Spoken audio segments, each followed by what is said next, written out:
magandang umaga po sa inyong lahat. Maraming salamat sa oras na binigay niyo po sa pagtitipan na to. Thank you so much, everyone. And of course, Mayora, thank you for welcoming us today. Kong Marvy, and good morning to everyone here.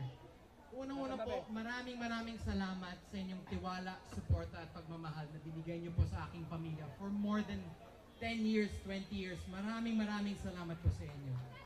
Thank you so much. Love you too. Salamat po. At ako naman po, gusto ko po ipatuloy ang serbisyong rekto. Kung magbibigay po kayo ng pagkakataon sa akin para makapaglingkod at magserbisyo sa inyo, I would really appreciate that. Kasama na rin ko po dyan yung kuya ko, kaming dalawa. Alam ko po, bago lang po kami. And ako personally, I'm looking forward to learning from each and every one of you, and I'm looking forward to working with each and every one of you. So ulitin po, God bless. Maraming salamat po sa inyo. Thank you po. Magandang umaga po sa inyong lahat, kahit yung mga nandun. Isa lang muna ang katanungan ko para sa inyo bago ko magsimula. Mas gwapa ba ako sa personal? Yan talaga mga Batanggenyo, di marunong magsinungaling. Palaging nagsasabi ng totoo. Isang magandang umaga po sa inyong lahat.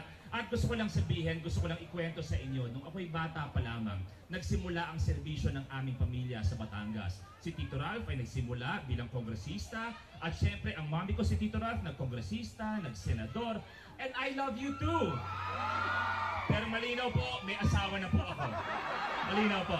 Naging senador at bumalik sa pagiging isang kongresista, ngayon kalihim ng pananalapi. At syempre, alam po natin ang aking mami ay nagsimula bilang mayor ng Lipa, naging gobernador, at naging congresswoman din ng distrito ng Lipa.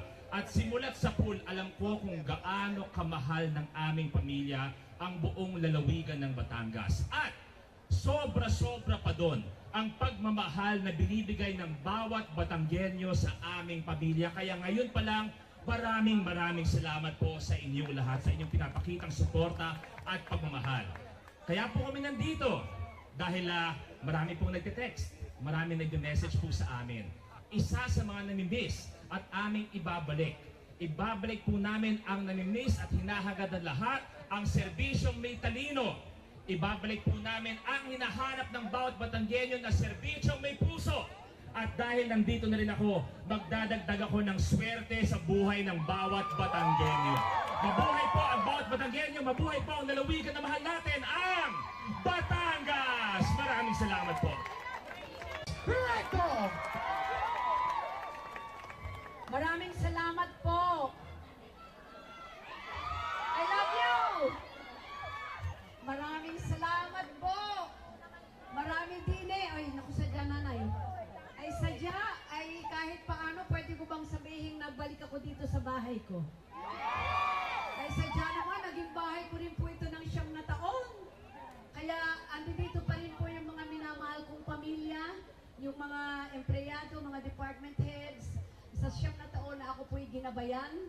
At kung ako man po ay nakatapos ng 3 termino, dahil po yan sa tinatawag pong teamwork, at dahil din po yan sa lahat ng empleyado at mga department heads ng Kapitolyo na siyang gumabay sa akin.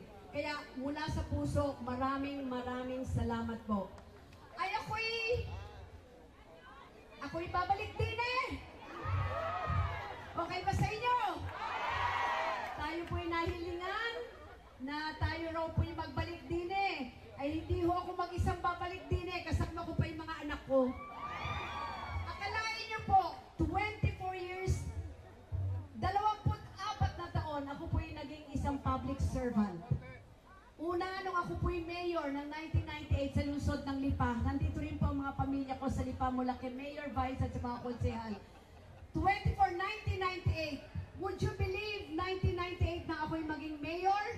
Ang anak kong si Ryan, 3 taon lang. Ryan, halika anak. Tignan niyo kung gano'n nakalaki, 28 years old na. Hindi ba? Tapos po, thank you anak ko. Tapos po, nung ako rin po ay maging mayor ng lungsod ng Lipa, si Lucky. Wag na edad. Wag na binabanggit ang edad. Okay na, sabay-sabay tayo, magtutulungan tayo para sa lalawigan. Pero sana hindi na binabanggit ang aking edad. Si Lucky, 1998. Gob, tama na Gob, panalo ka na. Tama ka na Gob.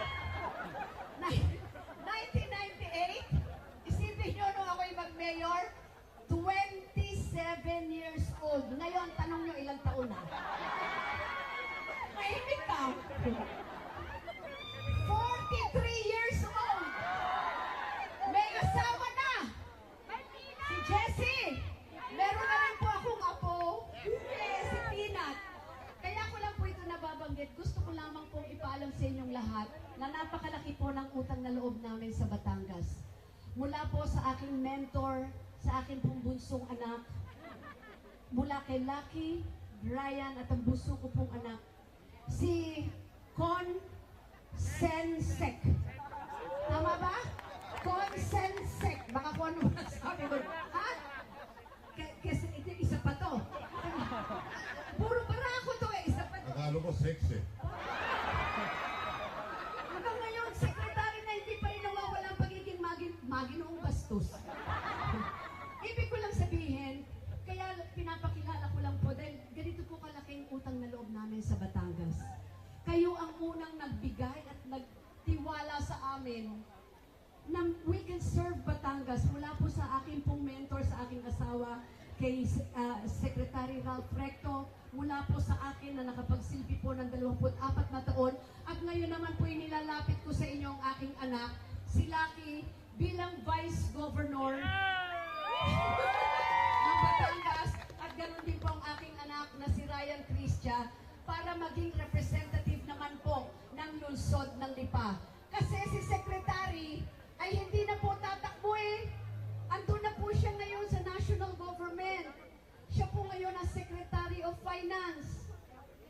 Ralph, dagdag pondo naman din eh. Ay sadya naman, ay subukan mo, asawa kita. Pag hindi mo kami dinagdag ng pondo rito, manda ka. Kahit na magpo 40 years na po kaming magkasama, ay may divorce na ba? Mahal ko yan, mentor ko yan, I love you. Anyway, sa inyo pong lahat, it's really nice to be home. Andito po kami para magsilbi muli sa inyo. Maunlad na Batangas sa bagong Pilipinas. Yan po ang kaya naming ibigay sa inyo. Pero hindi namin ito kakayanin ng kami-kami lang. Sadya, katulad ng dati, we will work as a team and we will work as a family. Kasama lahat po ang mga mayors ng lalawigan ng Batangas, lahat ng ating pong mga councilors, ng mga bukal, ang mga kapitan, ganun din po ang mga barangay functionaries. Because we cannot do this alone.